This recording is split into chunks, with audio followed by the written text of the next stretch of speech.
जो गुनाह उससे सरजद होते हैं वो दो तरह के होते हैं, जिनमें से एक हैं गुनाह सगीरा और एक गुनाह कबीरा। यानी दो तरह के गुनाह हैं, सगाइर और कबाइर।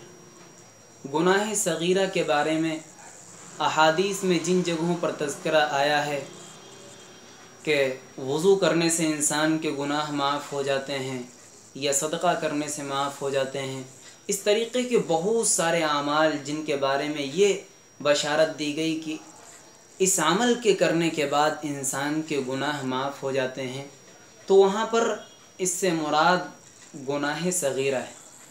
क्योंकि ज़ाब्ता ये है, सगाइर अल्लाह रब्बुल इज़्ज़त की जानिब से बग़ैर तौबा के भी माफ़ हो जाते हैं।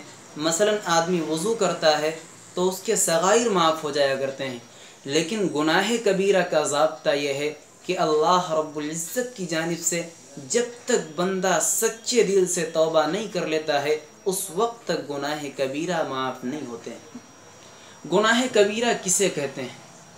हज़रत थानवी रहमहुल्लाह फरमाते हैं, गुनाह कबीरा ऐसा बड़ा गुनाह है जो तने तन्हा इंसान को जहन्नम में ले जाने के लिए काफ़ी हो। बहुत सारे उलमा ने गुनाह कबीरा की तारीफ़ की, लेकिन ये तारीफ़ जो हज़रत थानवी रहमहुल्लाह ने अपनी किताब में की, गुनाह कबीरा ऐसा बड़ा गुनाह है जो बग़ैर तौबा के माफ़ नहीं होता और तने तन्हा यानी सिर्फ़ एक गुनाह कबीरा इंसान को जहन्नम में ले जाने के लिए काफ़ी होता है। मेरे मुसलमानों, तालीमात नबविया हमें ये बतलाती हैं कि हमें गुनाह से बचते रहना चाहिए। गुनाह से बचना हमारे लिए बहुत ज़रूरी है, और जब हम गुनाह से बचेंगे तो हमारी अल्लाह से और उसके रसूल से दोस्ती हो जाएगी। हम ईमान में कामिल और रासिख हो जाएंगे, और अल्लाह दोस्ती उन लोगों से करता है जो ईमान वाले हैं। अल्लाह कुरान में फरमाता है, अल्लाहु वलियुल्लज़ीना आमनू, अल्लाह दोस्त हैं उन लोगों के जो ईमान वाले हैं। अल्लाह के नबी सल्लल्लाहु अलैहि वसल्लम ने फरमाया, तुम में से जो शख्स चाहता है कि गुनाह से बचे, जो शख्स चाहता है कि अल्लाह से मोहब्बत करे और अल्लाह भी उससे मोहब्बत करे, तो उसको चाहिए कि वो गुनाहों से बचा करे, वो सिला रहमी किया करे, दूसरों पर रहम किया करे, दूसरों को माफ़ कर दिया करे।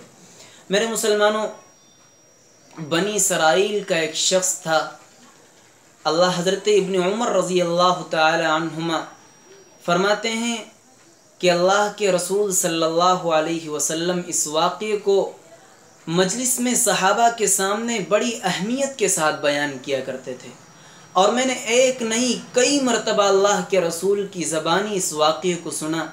आप फरमाया करते थे कि बनी इसराइल में किफ़ल नामी एक शख्स था, और अल्लाह रब्बुल इज़्ज़त ने उसे दौलत से नवाजा था, उसके पास हर तरह की आशाइश की चीज़ें मौजूद थी, लेकिन वो ऐसा आदमी था जिसने कोई गुनाह ऐसा नहीं छोड़ा था जिसका इर्तिकाब न किया हो।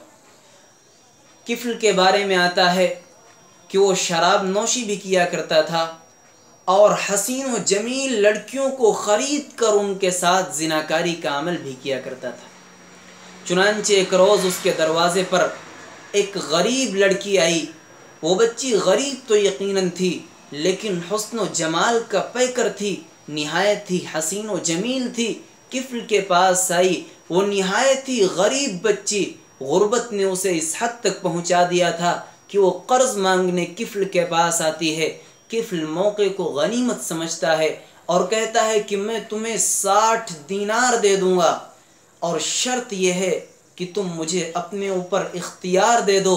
वो गरीब बच्ची मजबूर हो जाती है भूख से, और वो इस शर्त को इख्तियार कर लेती है। और किफ़ल जब उसके पास रात में पहुंचता है और उसके साथ बदकारी का गुनाह का इरादा करता है, वो औरत वाक़या बयान करते हैं अल्लाह के रसूल अलैहिस्सलाम कि किफ़ल जब उस औरत के पास पहुंचा और उसके करीब होने लगा, उस औरत के जिस्म पर लर्ज़ा तारी हो जाता है, उसकी आंखों से आंसू जारी हो जाते हैं। किफ़ल उसका हाथ पकड़ता है और कहता है, तो ये बता, मैंने तेरे साथ कोई ज़बरदस्ती नहीं की है, मैंने तेरे साथ जबर नहीं किया है, मैंने तेरे ऊपर कोई ज़ोर नहीं डाला है, तूने खुद से मुझे इख्तियार दिया है, अब क्यों रोती है। वो निहायत ही हसीन व जमील बच्ची दबे हुए अल्फाज में रोते हुए ये कहती है कि आज मुझे भूख ने इस मौके पर पहुंचा दिया, आज मेरी गुर्बत ने मुझे यहाँ तक पहुंचा दिया है कि मैंने तुझे अपने ऊपर इख्तियार दे दिया। आज मेरे साथ वो काम होने जा रहा है जो ज़िंदगी में मैंने कभी नहीं किया है। वो एक पाक दामन, एक पाक बाज बच्ची थी जिसने अपने आप पर किफ्ल को इख्तियार दिया था। महज अपनी गुर्बत की बिना पर किफ्ल का दिल नरम हो जाता है। अल्लाह ने आइन उसी मौके पर उसे हिदायत दी और उसके हाथ को छोड़ देता है और कहता है अगर वाक़या यही है तो मैं अल्लाह से तौबा करता हूँ और मैं तुझे अपनी बहन कहकर वो 60 दीनार मैं तुझे यूं ही देता हूँ और जा, जिस तरह तू पाकबाज पाक दामन होकर आई थी तो वापस चला जा, मैं तेरे साथ कोई हरकत नहीं करता। और बनी इसराइल का एक ख़ास वाक़या ये था, बनी इसराइल में अल्लाह की जानिब से हुक्म ये था कि जब कोई शख्स रात में गुनाह करता था तो सुबह को उसके दरवाजे पर लिख जाया करता था कि फ़लाँ आदमी ने आज रात में ये गुनाह किया है। और अगर कोई शख्स अल्लाह के हुजूर जाकर तौबा करता तो उसके दरवाजे पर लिख जाया करता था कि अल्लाह ने इस शख्स की तौबा को कबूल कर लिया।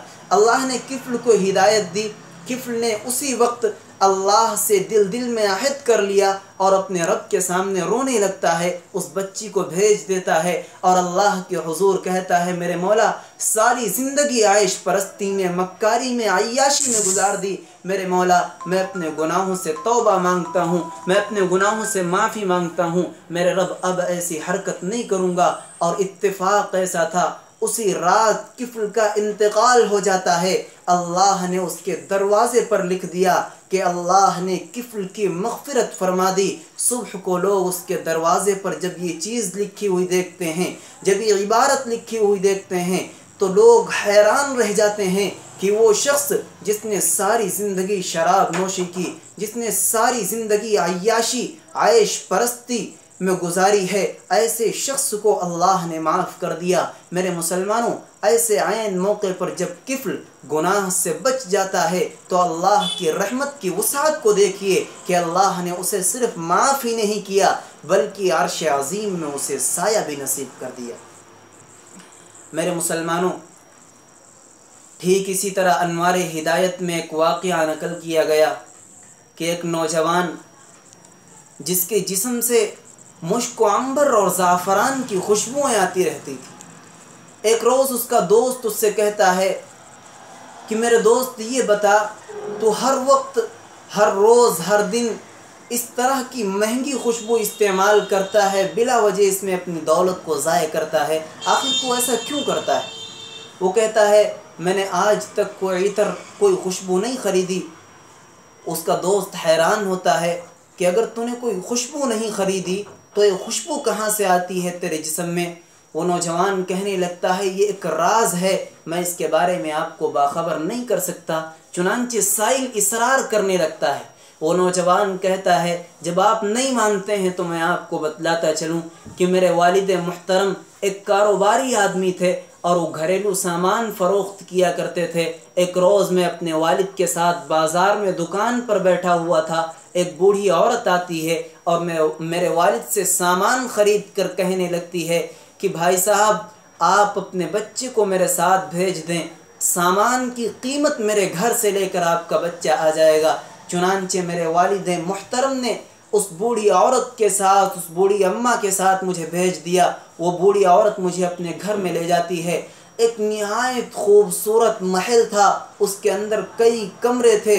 उन कमरों में ले जाकर बुढ़िया ने मुझे बिठाया तो मैं देखता हूँ कि एक निहायत हसीन व जमील लड़की है। उसने मुझे देखा और देखकर मेरी तरफ माइल हुई और मुझे अपनी तरफ बुलाने लगी और उसने बदकारी की, मुझे इजाज़त दे दी और मेरे साथ गुनाह का अमल करना चाहा। मैंने गुनाह करने से इनकार कर दिया तो वो औरत, वो लड़की, खूबसूरत हसीन व जमील लड़की मुझे अपनी तरफ खींचने लगती है। मैं इनकार करता हूँ और मैंने समझ लिया कि अब कोई हीला, कोई बहाना, कोई तदबीर इख्तियार करनी पड़ेगी वरना तो मैं गुनाह से नहीं बच सकता। चुनांचे उसके जहन में एक तदबीर आई और वो कहता है कि मैं हाजत से फारिग होकर अभी आता हूँ। वो लड़की अपनी खादिमा को हुक्म देती है कि जाओ इस्तिंजा खाना की सफाई करो और इस आदमी को ले जाओ, इस्तिंजे से फरागत करवा के लाओ। चुनांचे वो आदमी जाता है, वो नौजवान इस्तिंजा करने के लिए जाता है। वो ख़ुद अपना वाक़या बयान करता है कि मैंने अपनी निजासत को अपने हाथों में लेकर अपने बदन पर, अपने कपड़ों पर पूरे पे लगा लिया। उसके बाद मैं उस लड़की के पास पहुंचता हूं तो उसने मुझे देखा और वो देखकर मुझसे नफ़रत करने लगी और वो कहती है कि जल्दी से निकाल दो, निकाल दो। चुनांचे उसने मुझे निकाल दिया। मेरे पास 1 दिरहम मौजूद था। मैंने उससे साबुन ख़रीदा और साबुन ख़रीदने के बाद एक नहर पे पहुंचकर अपने आप को गुस्ल दिया, अपने कपड़ों को धुला और धुलने के बाद उन कपड़ों को पहन लेता हूँ और फिर वापस आता हूँ। रात जब अपने घर पहुँचता हूँ, अपने बिस्तर पे पहुँचा, रात में सो जाता हूँ। फिर मुझे ख्वाब आता है। ख्वाब में एक फरिश्ता आता है और वो कहता है, ऐ बंदे खुदा, आज तू गुनाह से बचा। तूने गुनाह से बचने के लिए ऐसा हीला, ऐसा बहाना इख्तियार किया, ऐसी तदबीर इख्तियार की है जो अल्लाह को बहुत ज़्यादा पसंद आई है। मैं एक फ़रिश्ता हूँ, मैं तुम्हें ये खुशबू देता हूँ, ये खुशबू तुम्हें दी जा रही है। वो आदमी अपना वाक़या बयान करता है कि उस फरिश्ते ने मेरे पूरे जिस्म पर खुशबू लगाई और खुशबू लगाने के बाद चला गया। उस दिन से मेरे जिस्म से वो खुशबू ज़ाइल नहीं हुई है, यही वो खुशबू है। तो मेरे मुसलमानों देखो, एक गुनाह से आदमी बचता है तो अल्लाह को अपने बंदे की गुनाह से बचने की अदा किस कदर पसंद आती है। किसी की सारी ज़िंदगी की अय्याशी और फहाशी को माफ़ करके अर्श अज़ीम का साया दे देता है अल्लाह। तो कभी कोई तौबा करता है अल्लाह के हुजूर और गुनाह से बचता है तो उसके जिस्म से हमेशा हमेश के लिए मुश्क अंबर और ज़ाफ़रान की खुशबुएँ आने लगती हैं। लिहाजा मेरे मुसलमानों, मैं भी आपसे दरख्वास्त करता हूँ कि आप ख़ुद भी गुनाह से बचें, अपने अहबाब, अपने मुताल्लिक़ीन को गुनाह से बचने की ताकीद करें, अम्र बिल मारूफ नही अनिल मुनकर का सिलसिला जारी रखें। अल्लाह रब्बुल इज़्ज़त हम सबको अमल की तौफ़ीक़ अता फ़रमाए। वमा तौफ़ीक़ी इल्ला बिल्लाह।